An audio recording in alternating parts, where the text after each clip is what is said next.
We're going to continue on, and we got some questions here.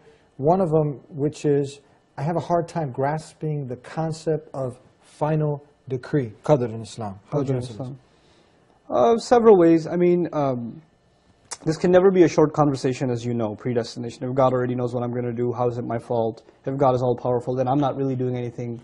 Somebody else. And if someone has a hard time understanding that, you know, if it's the first problem, if God's under complete control, then I can't be held responsible.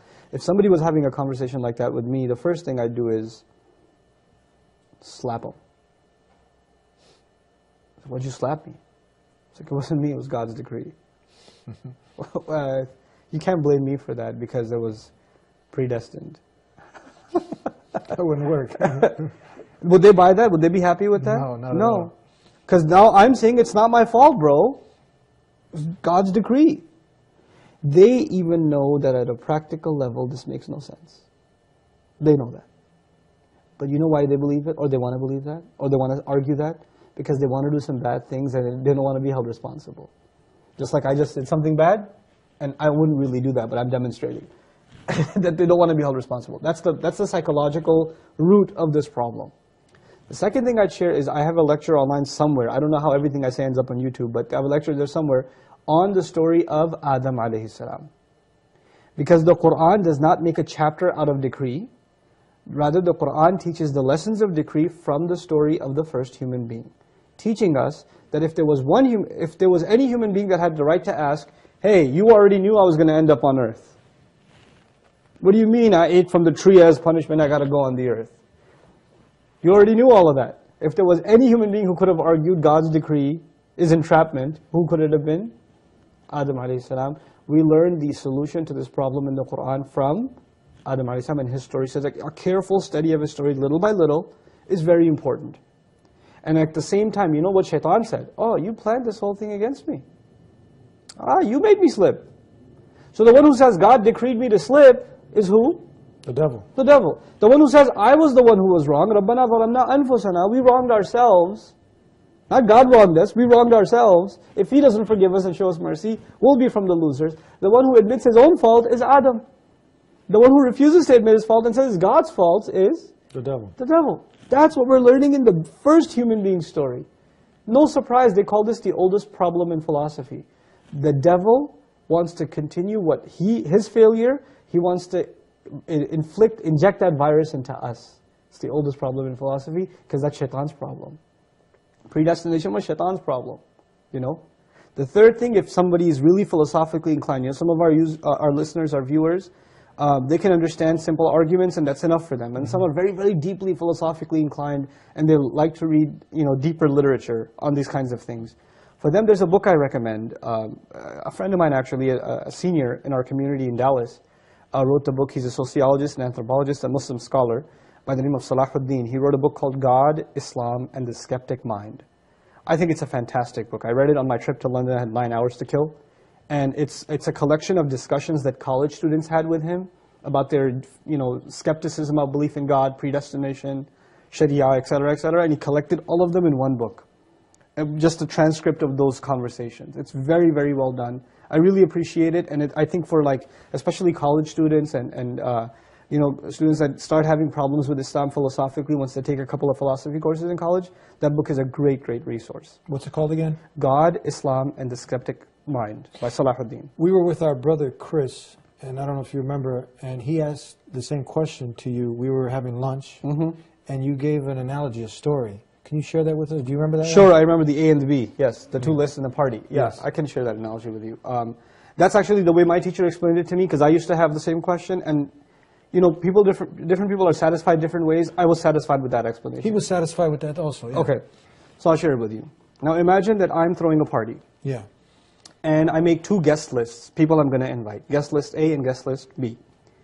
Guest list A, it's secret. These are the people I'm going to invite, and nobody knows who's on this list. Nobody knows. It's a secret list. Guest list B is open. And I say to people, if you want to be on B, here's what you got to do. I give them a few to-do lists, and if you do these things, you can get on guest list B. Now here you are, you want to come to my party. You got two options. Maybe I'm on guest list A, I don't know. Or maybe I should try to get on guest list, B. If you say, well, I'm not going to bother trying to get on B, I'm probably already on A. You know what that proves? That proves you didn't really want to go to the party that bad. Because you're gambling, aren't you? But if you say, you know what, maybe I am on A, but maybe I'm not. But I really want to go to this party. What should I do? Whatever tasks there are to guarantee my spot on guest list, B. This is basically how guidance works, predestination works. Allah decides who's going to go to hell and who's going to go to heaven. There's a secret list. But there's also an open list. Do this, this, this, you get on guest list A. And there's some people Allah will decide to guide, they're over here. Amazing thing, you get to the party, guess what you realize? Your name is actually on both lists. And all the people who signed up on B were already on A. And all the people that didn't sign up for B weren't on A either. Meaning Allah mysteriously guides some people, but those are the people that do the right things anyway. Allah mysteriously decides some people don't deserve guidance. Well, you know what? They're the ones who actually don't do anything to deserve guidance anyway. So both of those things, in philosophy you could say, it's God's will and human effort. They come together in Islam. They come together. And the way they come together in the Quran, where this whole thing comes from, is actually one word in the Quran. It's in the Fatiha. Iyaka nasta'in. We say the word Iyaka nasta'in, which translates, your help we seek, or only your help do we seek. I'm sure you've heard that translation before. The word nasta'in in Arabic is important here. Different kinds of asking for help. I'll very quickly explain. If I had a flat tire, and I sit in the car listening to the radio, you walk by and say, hey buddy, could you help me change the tire please? I'll pop the trunk for you. And I sit in the car while you're changing my tire. That's asking for help, but that's a pretty retarded way of asking for help. Now imagine I had a flat tire, I got out myself, I pulled out the jack, I'm trying to crank up the car, but I'm not strong enough. You walk by and say, hey Eddie, you look like you work out, come on, help me out over here. I put effort in, and then I asked you for help. That's called nasta'in. Asta'inuka, I'm putting effort in already, and now on top of that I'm asking you for help. You know what we learned from that? The only time you and I have a right to ask Allah for help is when we do what first? Put effort in. If we don't put effort in, we have no right to ask God for help. This is what Allah does over and over and over again. The companions go all the way to the Battle of Badr. The angels arrive after that. The angels are not there ahead of time saying, hey, we've been here since 3 o'clock, where you guys been? No, no, no. You got to make the effort first, then the help arrives. What happens with Ibrahim alayhi salam? He's thrown in a fire first, then it's cooled. Human effort first, Allah's help later. But both of those things come together. And that's essentially what predestination is. Once you put the effort in, Allah's decree is that you will be guided.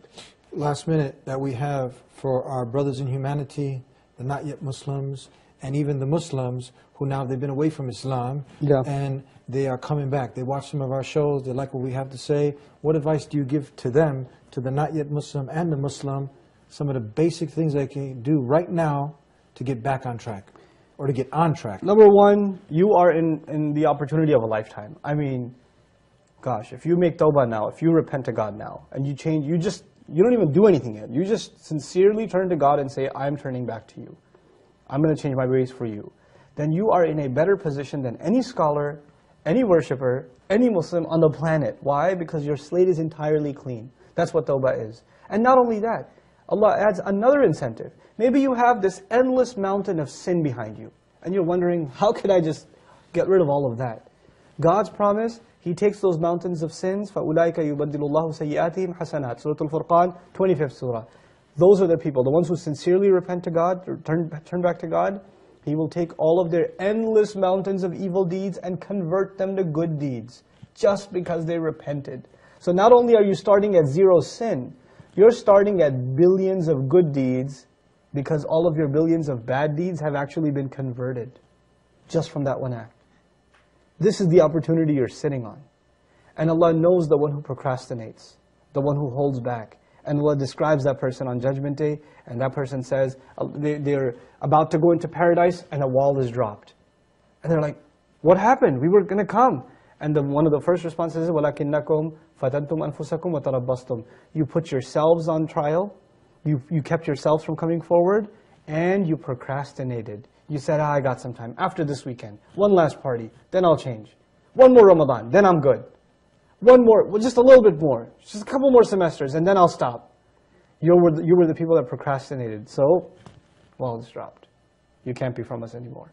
So this is the opportunity you have to avail now. You and I have no time left. There's no time like now to make tawbah. So don't think you have time left. I shouldn't think I have time left. This is why the Prophet ﷺ used, look at him. His status compared to us. He used to make tawbah to Allah. He used to repent to God, ask Allah for forgiveness hundreds of times every day. For what reason? Because he knows, first of all, if a mistake has happened, it's converted to zero, and all the mistakes are turned into good deeds. Why not ask for forgiveness all the time? Great advice.